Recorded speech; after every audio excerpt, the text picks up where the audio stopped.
Stem cell therapy was once thought to be the storyline of science fiction fantasy, but now some doctors are claiming it's curing, not just relieving, disease and degeneration.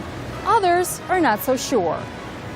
So when patients come to me and ask about stem cell therapy, I tell all of them it's still considered investigational and experimental. However, there are multiple trials that have shown good results with stem cell therapy, in addition to anecdotal cases.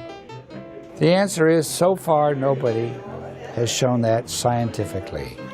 It's not valid.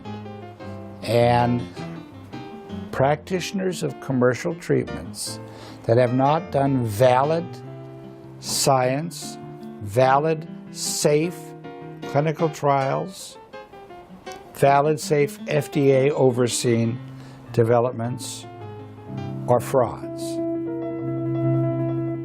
The FDA has come down and says, okay, they gave us 36 months. New commissioner of the FDA came on board. He says, okay, we're not going to be able to regulate this starting today, but within 36 months, we want you to be compliant. So my hope for the industry is between now and then, we move towards that. We look at what we can actually do in clinic. So we need to pay attention. We need to be careful. We need to do safety studies. We need to take a step back and really pay attention to what we're doing. Stem cell therapy is not an approved therapy, meaning it is not FDA approved in the United States, nor in other countries.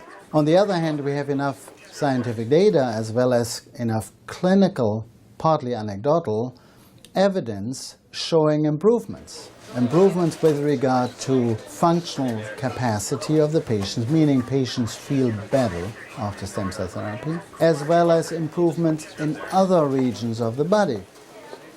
So for me to not offer it to my patients, I think would be an injustice. My goal is to serve my patients to the best of my ability, whether that means traditional or non-traditional methods. This might be considered a non-traditional method, but we've seen success in research and in patient anecdotal cases. And so for me to withhold it from my patients, I think would be a disservice. And so when I take an oath to do no harm, I give the patients all the treatment options. And so if a patient wants a certain treatment and wants to be educated on it, my job is to educate them. And if they decide that they would like to go through with the treatment, I would offer it to the patient.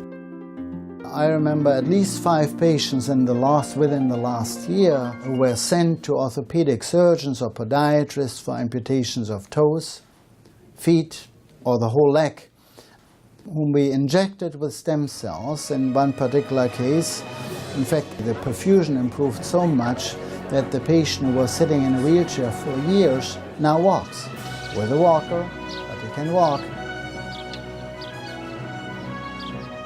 For now, as stem cell science continues to advance, stem cell therapy continues to be debated. How far and how fast the treatment goes seems to depend on the doctors. In Beverly Hills, I'm Barbara Sharp.